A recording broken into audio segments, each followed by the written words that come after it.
October 17, 1951. The air in the back room of Harlem's Lenox Lounge hung thick, a suffocating blend of stale cigar smoke and a man's desperate fear. Vincenzo, Vinny the Viper.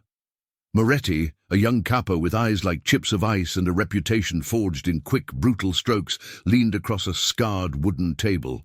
Facing him, Artie Finch, a meticulous bookkeeper for the legendary Bumpy Johnson, trembled, a half-empty glass of rye untouched before him. The silence was heavier than the smoke, broken only by Vinny's low, dangerous growl. "You got 1 week, Artie," he said, the words a promise of pain.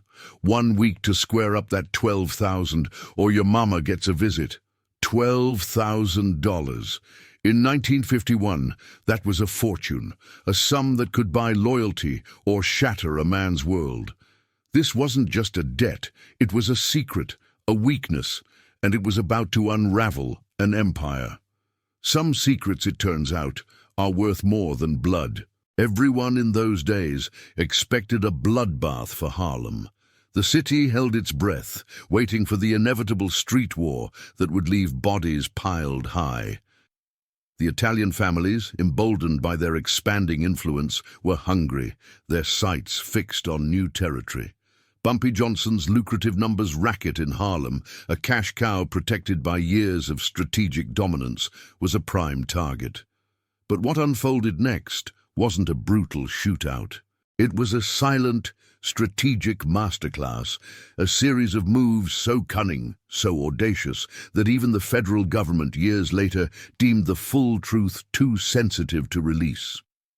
Pages 47 through 52 of Bumpy Johnson's secret diary, a pivotal record of the entire affair, remain censored to this very day. The question still echoes through the city's underworld.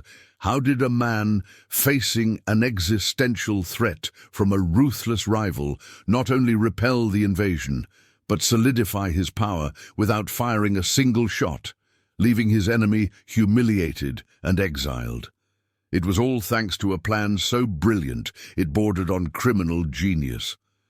To understand how a ghost of a plan could save an empire, you need to understand the men caught in its shadow. Harlem in 1951 hummed with the vibrant energy of a post-war boom, a crucible of culture and commerce. But beneath that surface, the underworld was a powder keg, a delicate ecosystem balanced on the razor's edge of power. Bumpy Johnson, the undisputed godfather of Harlem, was no ordinary gangster. He wasn't just a brute, he was a thinker, a strategist with a reputation for cold calculation and an unwavering code. Bumpy ran Harlem not merely with an iron fist, but with a mind sharper than any blade, seeing 3 moves ahead where others saw only 1. His control of the numbers, his network of protection rackets, and a fragile truce with corrupt elements of the NYPD kept a volatile peace. It was a peace that Vinny Moretti, his ambitious, brutal, and impatient rival, sought to shatter. Vinny represented a new, aggressive breed of mobster, backed by a powerful New York family. His objective was simple: muscle Bumpy out, seize Harlem's immensely profitable numbers game, and establish his family's control over the burgeoning drug trade. Caught in the crossfire, unknowingly, was Artie Finch. Artie was a quiet man of numbers, a meticulous bookkeeper loyal to Bumpy. But Artie had a weakness: a crippling gambling problem and a sick mother whose medical bills were mounting faster than he could count. That combination made him vulnerable, an open wound for men like Vinny Moretti to exploit. His secret debt to Vinny's crew wasn't just a financial burden, it was a desperate gamble for survival, turning his loyalty to Bumpy into a liability. And Vinny, sensing that weakness, began to chip away at Bumpy's fragile peace. His men started shaking down Bumpy's small-time bookies, muscling into collection routes, planting their own runners on Bumpy's corners. Veiled threats, sharp as broken glass, reached Bumpy through intermediaries. The message was unmistakable: Harlem was next. Artie, desperate to buy more time, to secure the funds for his mother's care, began feeding Vinny tidbits about Bumpy's operations. He hoped to satisfy his creditors, to keep the viper at bay without completely betraying the man who had given him a life. He knew Bumpy's routines intimately. Every Friday, like clockwork, Bumpy's collectors would hit the numbers houses between 3 p.m. and 5 p.m., a perfectly timed operation that rarely faltered. Artie, with his detailed ledgers and precise memory, knew every vulnerable moment, every small window of opportunity. But Bumpy Johnson was always watching, always listening. He noticed the subtle shifts, a new face on a familiar corner, a rumor that felt too specific, too perfectly aimed. He suspected a leak. He knew someone close was talking, someone was compromised. But Bumpy didn't confront Artie. He didn't make a scene. Instead, Bumpy began a new habit, one Artie knew he kept, writing in a small, leather-bound diary. Day after day, Bumpy filled pages, but not with genuine operational details. He began meticulously recording apparent vulnerabilities, feigned strategies, and calculated misdirections. And here's where the trap was set. Bumpy made sure Artie saw him writing, leaving the diary open, almost carelessly, to specific pages.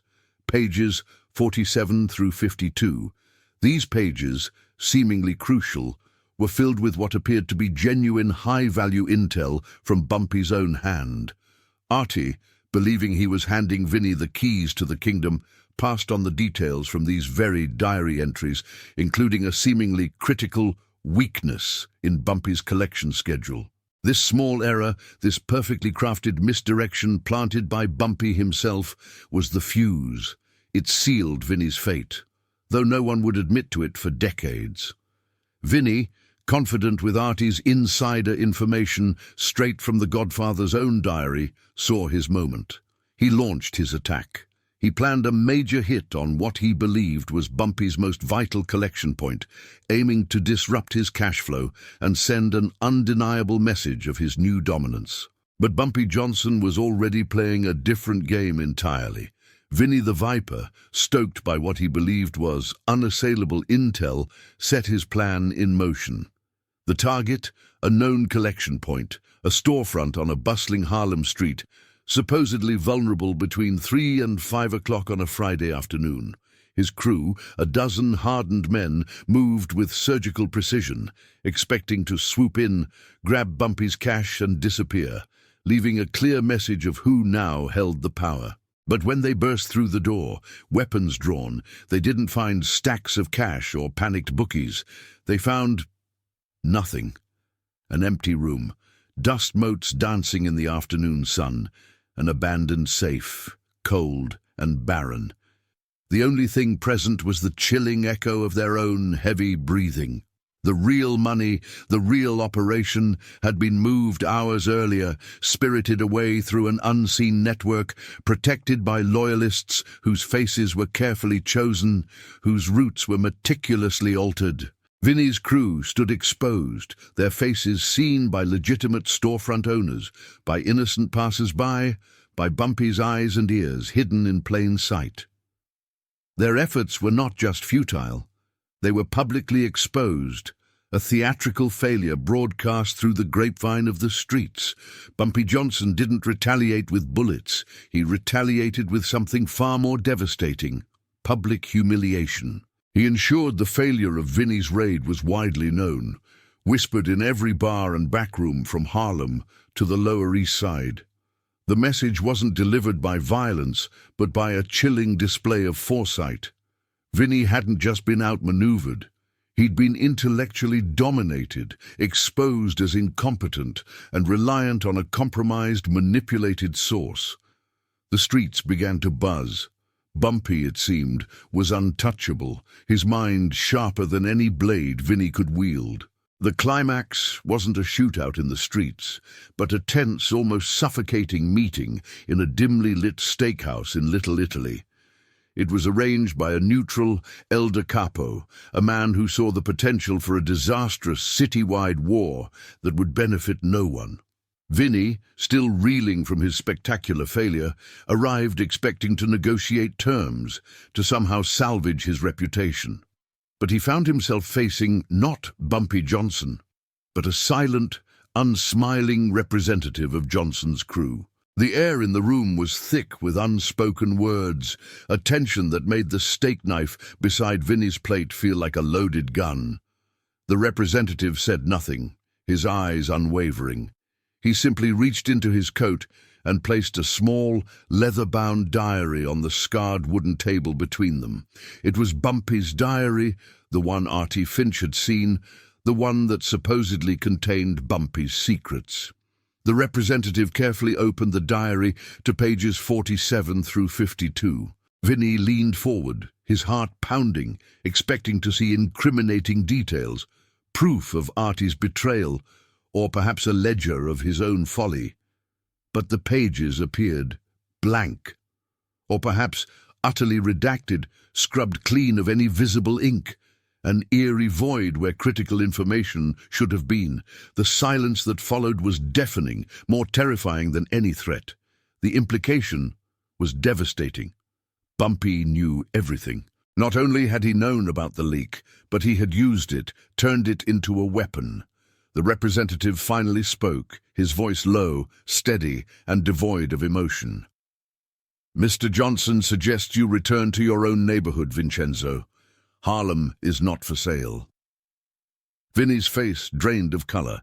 He understood. He had been played, not just outmaneuvered in the streets, but intellectually dominated, made a fool of on a stage of Bumpy's choosing. His ambition, his ruthlessness, had been exposed as crude and predictable against Bumpy's quiet genius.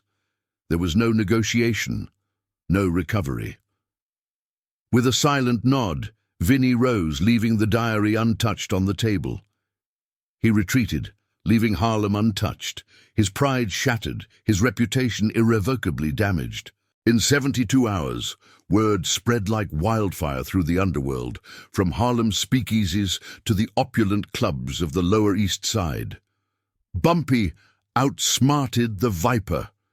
Vinny Moretti was quietly recalled by his family, his spectacular failure too great to ignore. He was exiled, his ambition publicly crushed, sent to manage a backwater operation in the humid swamps of Florida, far from the bright lights and big stakes of New York City. Harlem's lucrative rackets remained firmly under Bumpy Johnson's control, his reputation for strategic genius cemented, his legend growing with every whispered recounting of the tale.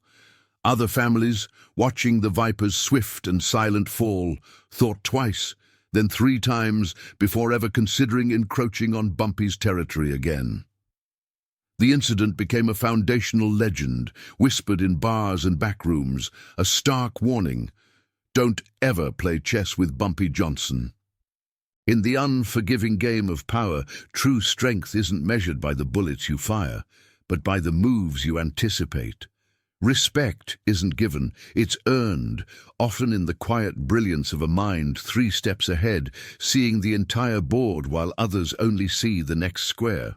The question isn't whether Bumpy Johnson won, but whether the cost of knowing his genius was worth the silence of those censored pages. They remain a testament to a strategic victory so profound, so absolute, that its true mechanisms are still kept from public view. If this story of calculated genius and underworld strategy grabbed you, make sure to hit that like button. What are you waiting for? Subscribe to join our crew and never miss another untold legend. Did Artie Finch deserve what happened, or was he just a pawn caught in a game too big for him? Let me know your thoughts in the comments below. And share this incredible tale with someone who thinks power is only about brute force. Trust me, the next one is even more insane. Don't forget to ring that notification bell so you're always first to uncover the secrets.